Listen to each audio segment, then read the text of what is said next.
What if someone or something was circling your home every single night without ever leaving a trace? Have you ever looked out your window at night and felt like something was already watching you from the darkness? By the end of this story, you'll hear what happened to Daniel on one snowy night in Maine. And trust me, after this, you'll never ignore strange noises outside your window again. So buckle up, because what you're about to hear is unforgettable. Let's begin.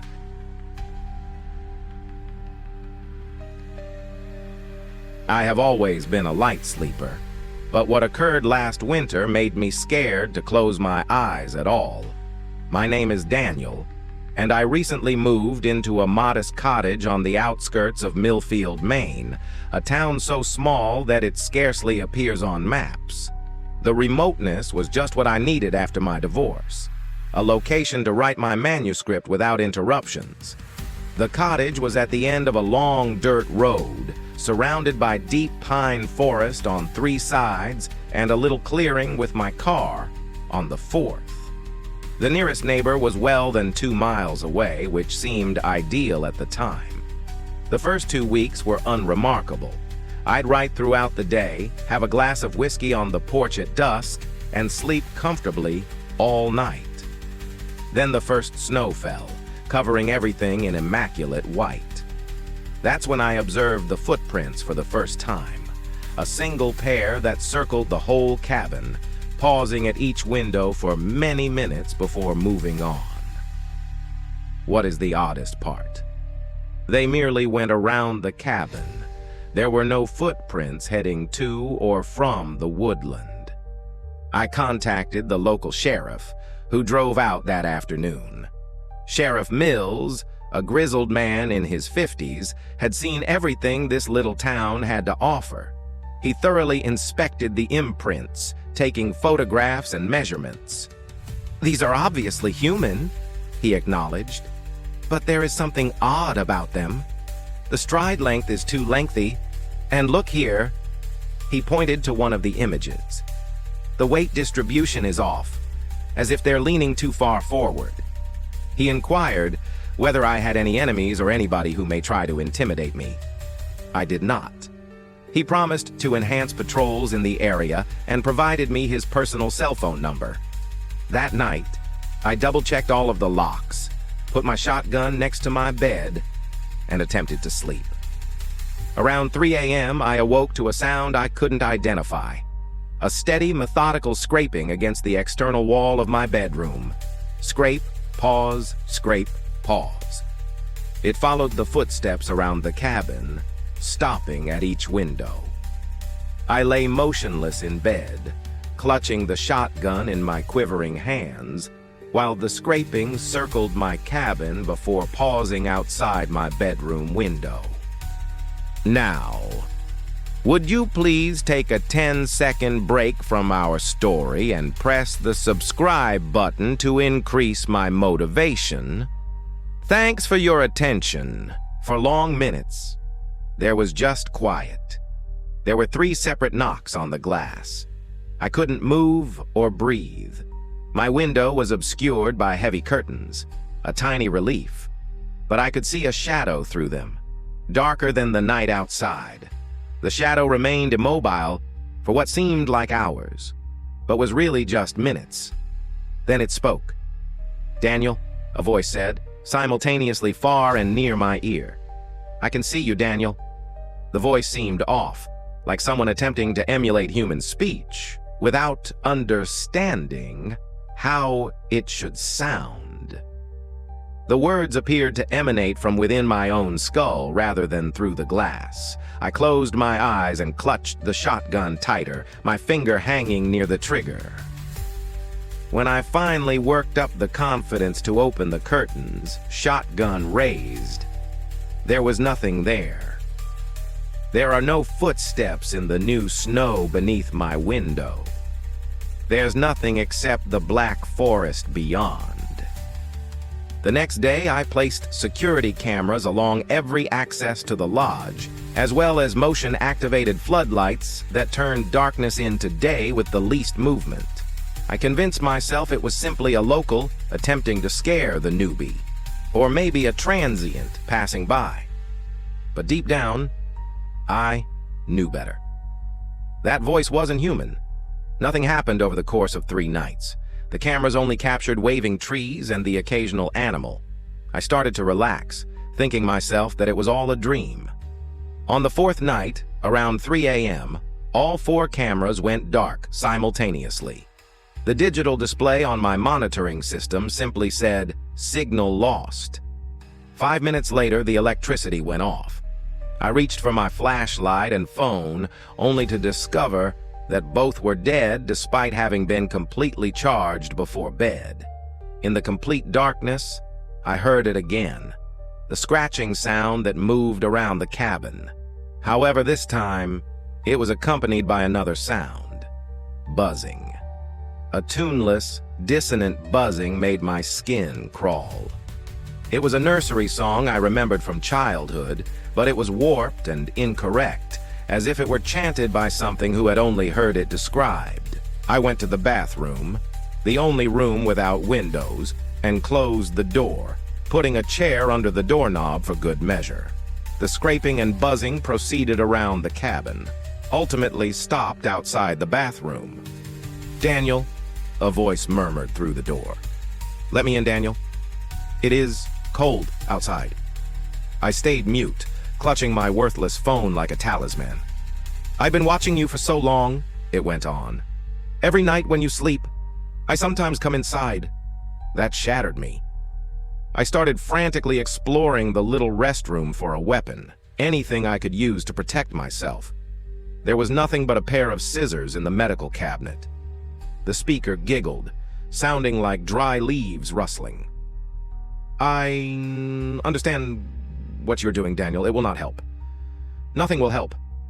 Then, astonishingly, I heard my own voice coming from the other side of the door, a flawless tape of a phone call I had with my ex-wife a few days before. Every syllable and intonation has been reconstructed with complete authenticity. My ex-wife said, "How long do you think you'll stay up there?" "As long as it takes," my inner voice said. "I need the solitude." The buzzing resumed, louder this time, and it seemed to emanate from everywhere at once. I covered my ears, but it didn't help since the sound was within my skull. Everything came to an abrupt halt. The quiet was almost as bad as the noises had been. I stayed in the toilet until morning, when the electricity unexpectedly reappeared. The cameras went back online and showed nothing untoward. My phone and flashlight worked well. I spent the morning inspecting every inch of the cabin for indications of entry. There were no shattered windows, forced locks, or tracks in the snow outdoors. But on my laptop, I discovered something that made my blood run cold. In my documents folder, there was a new file named watching.txt. I opened it and saw a single line of text. "I've been inside your head, Daniel." The document's attributes indicated that it was produced at 3:17 a.m. while I was confined in the bathroom.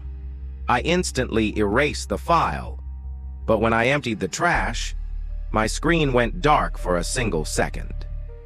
When everything returned to normal, my desktop backdrop had changed to a rough depiction of my cabin, with a tall, spindly person standing outside my bedroom window.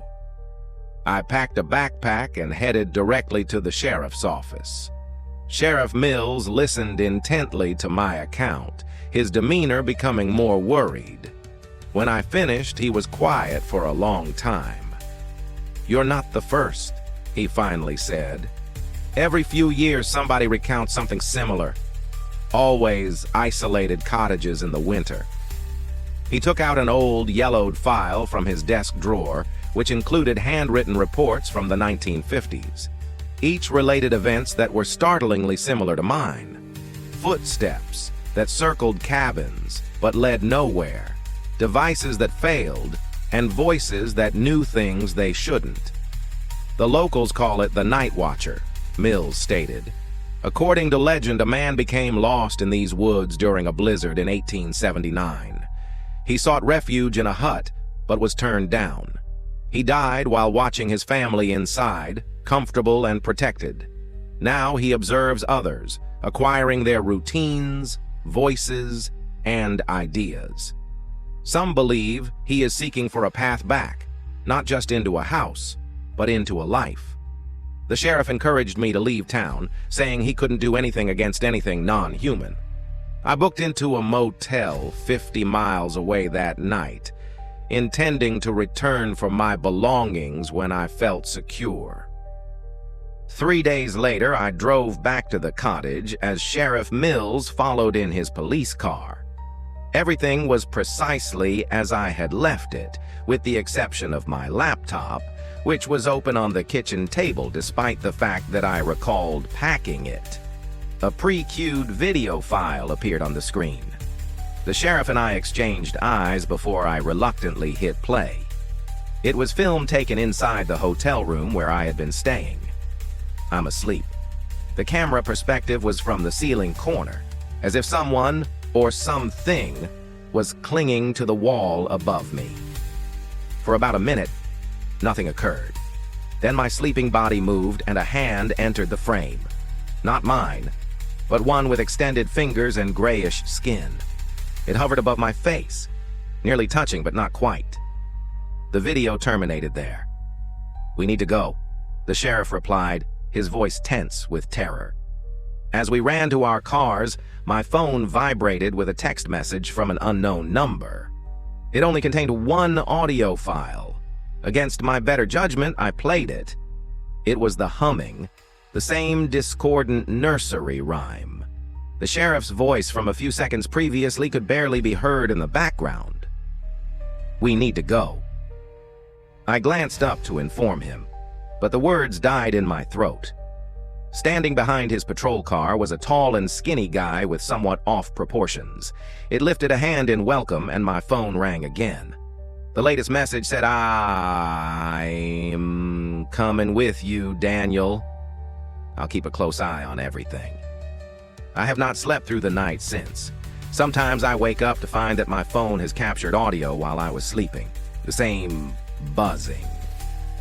And occasionally, when I glance in the mirror first thing in the morning, I think that my reflection grins before me.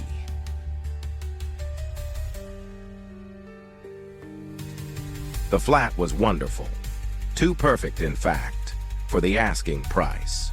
A roomy one-bedroom in a refurbished brownstone in Boston's South End, with hardwood floors, high ceilings, and huge windows that let in plenty of natural light.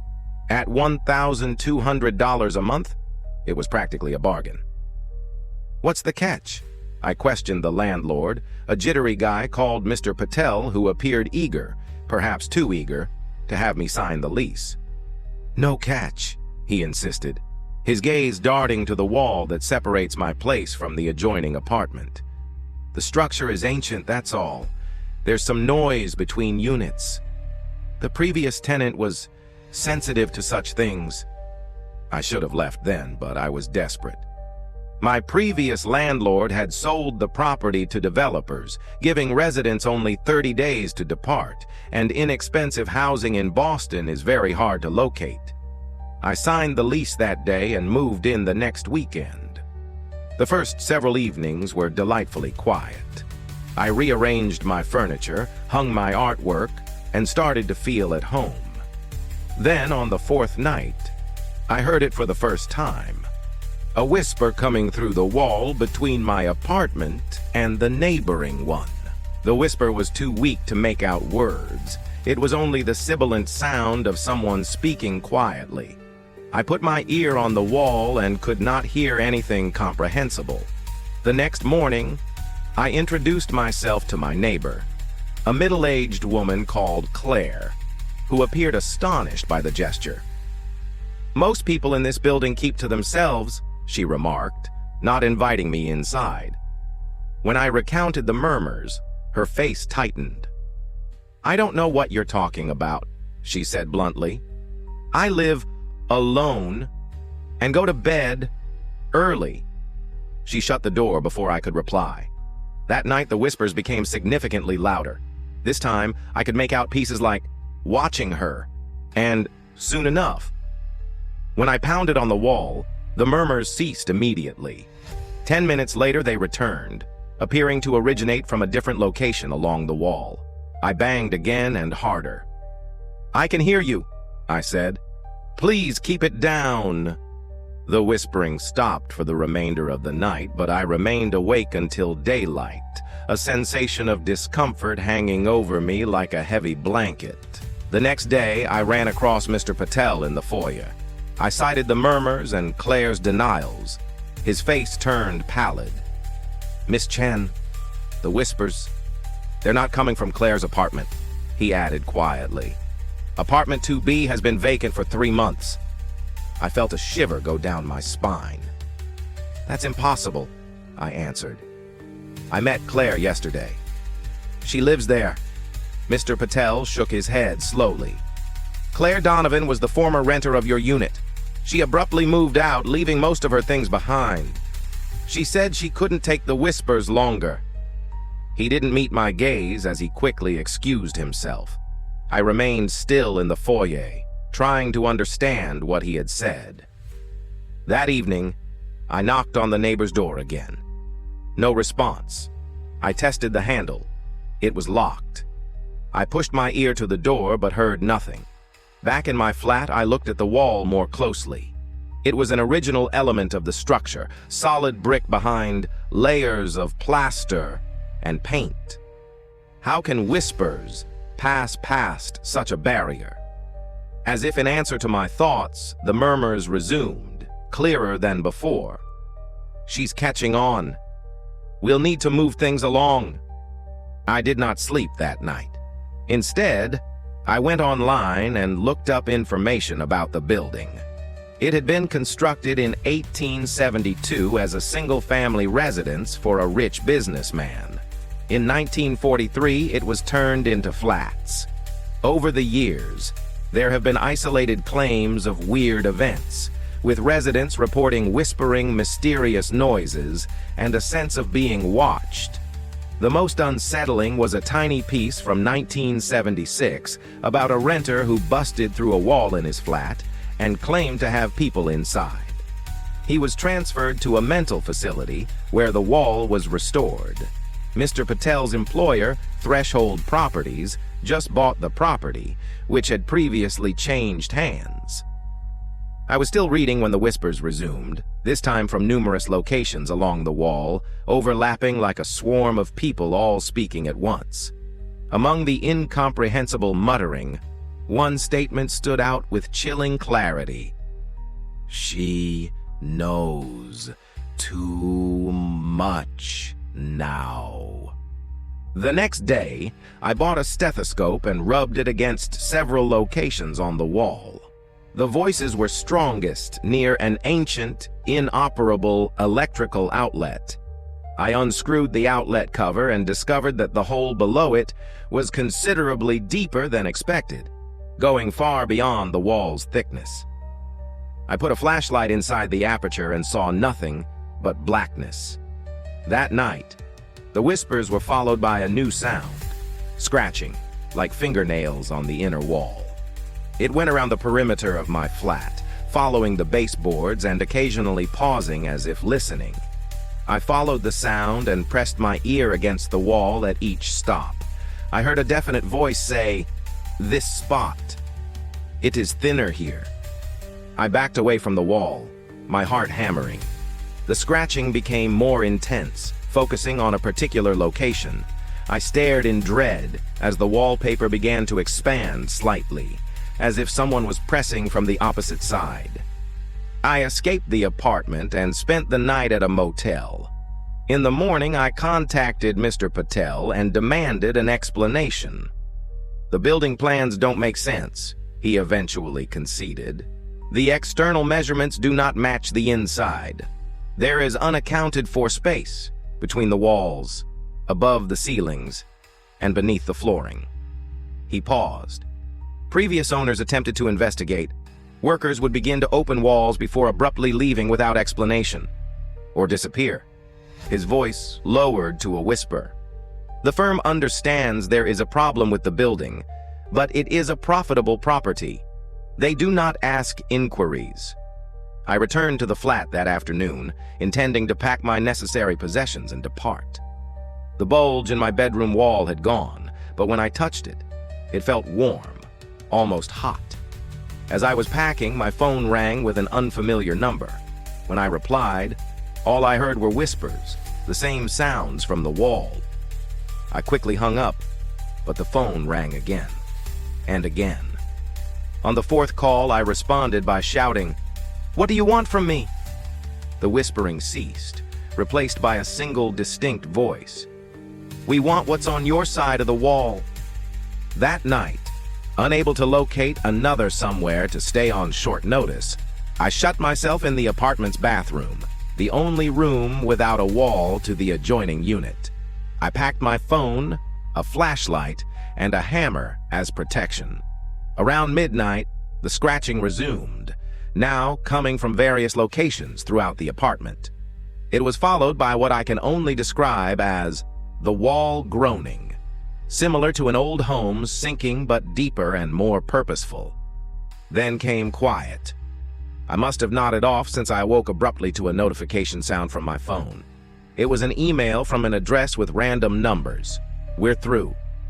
The timing was 3:33 a.m. As I peered at the TV, I noticed a new sound in the apartment. Light, cautious footfall traveling from my bedroom to the bathroom, not within the walls anymore, inside my apartment. I grasped the hammer, staring at the door handle, barely breathing. The footsteps halted just outside. "Claire," a voice whispered. Not through the wall, but through the door, inches from where I was sitting. "We know you're in there, Claire." They nicknamed me Claire, the former tenants. I discovered my voice somehow. "I'm not Claire," I said. Claire moved out. A pause. "No." The speaker eventually answered. "Claire is still around.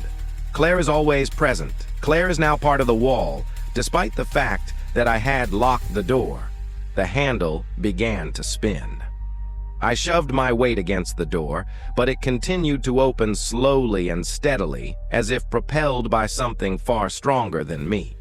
In desperation, I slammed the hammer into the growing breach. There was a shriek, not human, more like the sound of steam escaping from a burst pipe, and the pressure on the door temporarily stopped.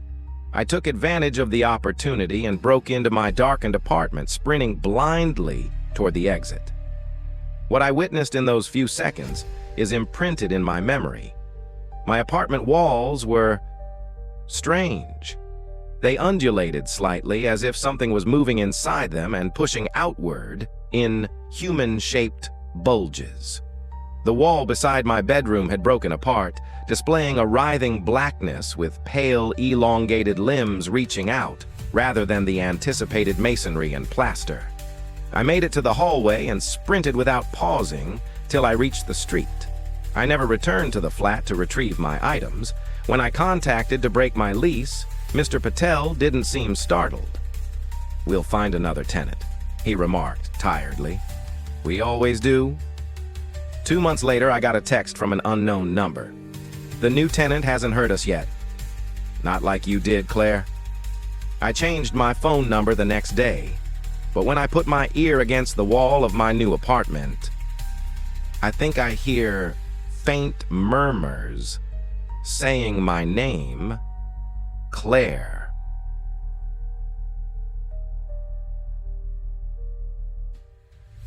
The doorbell rang exactly at midnight. I recall checking my watch, perturbed by the late hour. Who may be visiting my distant farmstead at this time? Through the peephole, I noticed a man in a black suit standing on my doorstep, head slightly lowered. Something about his stance felt odd, too immobile, like a snapshot of a person rather than the person themselves. Against my better judgment, I opened the door slightly, the chain still fastened. "Can I help you?" I asked. The man gently raised his head and I felt a shiver shoot through me. His face was decent enough, unremarkable features, a courteous smile, but his eyes were off. They reflected the porch light in the same way as an animal would, producing a greenish-yellow glow. "Good evening, Mr. Harrison," he remarked, his tone unusually polite. I apologize for the late hour, but I am doing a study of the neighborhood. May I ask you some questions? I told him it was too late for surveys and started closing the door. His hand sprang out, grabbing the edge with startling force. It will only take a moment, he said, his courteous grin unwavering. Just 3 questions. Something about his tone made it plain that this was not a request. I grudgingly consented, but refused to remove the chain or allow him inside. First question, the guy began, taking out a little notepad from his pocket. How long have you lived alone in this house? The question unsettled me. How did he know I lived alone? I don't think that's relevant to any legitimate survey, I told you. The man's smile broadened somewhat, revealing too many teeth. Second question, have you seen any odd activity in the nearby woods recently? Are you losing track of time? Lights in the sky? Now fully agitated, I started closing the door again. I am not interested. Good night. The man kept his hand on the door, stopping it from shutting. Third question, he said, as if I hadn't answered. Do you know what we look like when we aren't wearing these?